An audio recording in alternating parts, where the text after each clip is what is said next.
10 வருஷம் கழிச்சு சீக்வல் வருது ஜித்தன் 2ன்னு சொல்லி. ஜித்தன் 2 மாதிரி ஏதாவது நல்லா ஒரு சீக்வல் வந்ததுன்னா சொல்லுங்கள் சார், கண்டிப்பாக பண்ணலான்னு சொன்னேன். ஸோ அன்றைக்கி சொன்னார் வின்சென்ட் சார். அண்டு அந்த கதை கேட்டோன்னே, ஒன்லைன் கேட்டோன்னே எனக்கு ரொம்ப பிடிச்சிருந்தது. ஸோ கண்டிப்பாக சார் பண்ணலாம் சார்னு சொன்னேன். யார் டைரக்ட் பண்ண போகிறாங்கன்னு சொன்னாங்கன்னா, ராகுல் என்னோட ஸ்டூடெண்ட் தான். சார் எப்படி சார் புது டைரக்டர், எப்படி சார் நம்ம ரிஸ்க் எடுக்கலான்னு அப்படின்னு நினச்சிருந்தேன். கண்டிப்பாக ராகுல் பண்ணுவார், நல்லா பண்ணுவார்னு சொன்னார். ஆனால் பட் நீங்களும் என் கூட ஃபுல் அண்ட் ஃபுல் ஷூட்டிங் முடிகிற வரைக்கும் நீங்களும் கூட இருக்கணும்னு சொன்னேன்.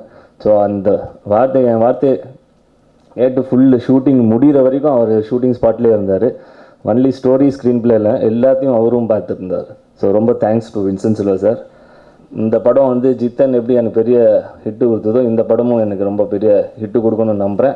அண்ட் ப்ளஸ் உங்கள் சப்போர்ட், உங்கள் சப்போர்ட் தான் எனக்கு வேணும். இந்த படத்தில் எனக்கே 2 ரோல் இருக்குது. ஒன்று ஆஸ் அ ப்ரொடியூசராக ஒரு ரோலு, 2வது ஆஸ் அ டேரக்டராக ஒரு ரோலு. ஒரு டேரக்டராக எப்போ ஒருத்தர் ஜெயிப்பார் அப்படின்னா, எந்த ஒரு டேரக்டருமே எங்கே ஜெயிக்கிறாங்கன்னா அவங்களுக்கு அதுக்கு உண்டான கரெக்டான டீம் அமைஞ்சால் மட்டும்தான் ஜெயிப்பாங்க.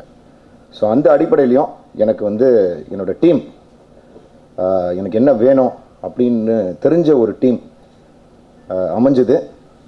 அந்த டீமையும் திருப்பி எனக்கு ஃபார்ம் பண்ணி கொடுத்தது வந்து director Vincent Silva sir, senior director. எழுதின ஸ்கிரிப்டை ஸ்க்ரீன் கன்வர்ஷன் அப்படின்னு போகும்போது அது ஒரு டிஃப்ரெண்ட்டான சேலஞ்ச். அது நம்ம வந்து ஒரு விஷயத்தை வந்து தியரட்டிக்கலாக எழுதிட்டு அதை வந்து விஷுவல் மேக்கிங் அப்படின்னு போகும்போது அது வேற ஒரு சேலஞ்சு. ஸோ அந்த சேலஞ்சில் பார்த்தீங்கன்னா கேமராமேன் வந்து ஒரு மிக முக்கியமான ஒரு ரோல் ப்ளே பண்ணியிருக்காரு இந்த படத்தில். மற்றபடி ரமேஷ் சார் பற்றி சொன்னார். ரமேஷ் வந்து ஒரு நல்ல ஃப்ரெண்டு எனக்கு.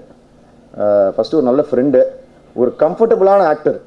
எந்த ஒரு ஈகோ, எந்த ஒரு விஷயமா அவர்கிட்ட நீங்கள் பார்க்க முடியாது.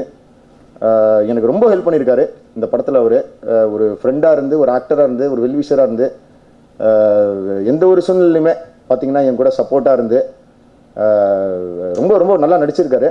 With the camera in his hand, on rollerblades. He's saying, "Come," and he's saying, "I'm scared to ride," but he's coming and exactly in front of me, he's just going away.